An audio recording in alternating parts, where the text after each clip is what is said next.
Hello friends, welcome back to my channel Mita's kitchen. আজকে আমি বানাবো বাড়িতেই একদম রেস্টুরেন্টের মতন মোগলাই রেসিপি।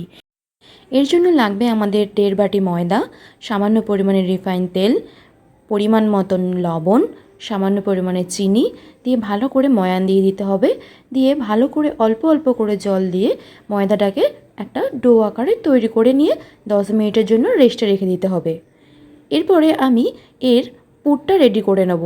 সামান্য পরিমাণে কড়াতে তেল দিয়ে দিতে হবে ছোট ছোট করে কেটে রাখা আলু কুচি, সামান্য পরিমাণে লবণ দিয়ে দিতে হবে যাতে আলুটা খুব তাড়াতাড়ি নরম হয়ে যায়।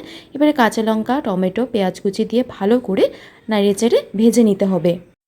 দিয়ে দিতে হবে খুবই সামান্য পরিমাণে রসুন বাটা। রসুনটা ভালো করে ভাজা হয়ে গেলে দিয়ে দিতে হবে একটু পরিমাণে আদা বাটা। সব উপকরণগুলো ভালো করে নেড়ে চেড়ে ভেজে নিতে হবে যাতে এর কাঁচা গন্ধটা চলে যায়। এবারে দিয়ে দিতে হবে দুটো ফেটিয়ে রাখা ডিম। কাঁচা ডিম দেবো এতে। কাঁচা ডিম দিয়ে ভালো করে ভেজে নিতে হবে। দেখতেই পাচ্ছ এই সময় গ্যাসের ফ্লেমটা কিন্তু মিডিয়াম আঁচে রাখবে। ভালো করে ভেজে নেওয়ার পর দিয়ে দিতে হবে লঙ্কা গুঁড়ো, হলুদ গুঁড়ো আর সামান্য পরিমাণে মিট মশলা।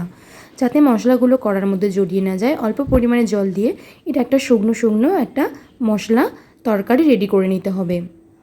দেখতেই পাচ্ছ আমাদের তরকারি কিন্তু একদম রেডি হয়ে গেছে। এবার আগে থেকে মাখিয়ে রাখা ময়দার ডোটা খুব সফট হয়ে গেছে। এটাও আমি আরও ভালো করে মাখিয়ে নেব। মাখিয়ে লেচি কেটে নেব। আমি এখান থেকে 6টা লেচি কেটেছি। আর এবারে একটা লেচি নিয়ে হাতের সাহায্যে এরকমভাবে একটু বড় করে নেব। তারপরে বেলনের সাহায্যে বেলে নিয়ে অল্প অল্প করে এতে একটু মশলা তরকারি দিয়ে দেব।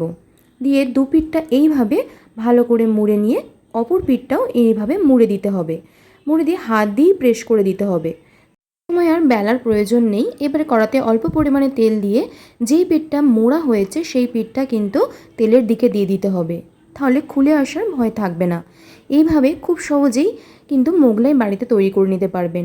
দেখা হবে নতুন একটা ভিডিওর সঙ্গে।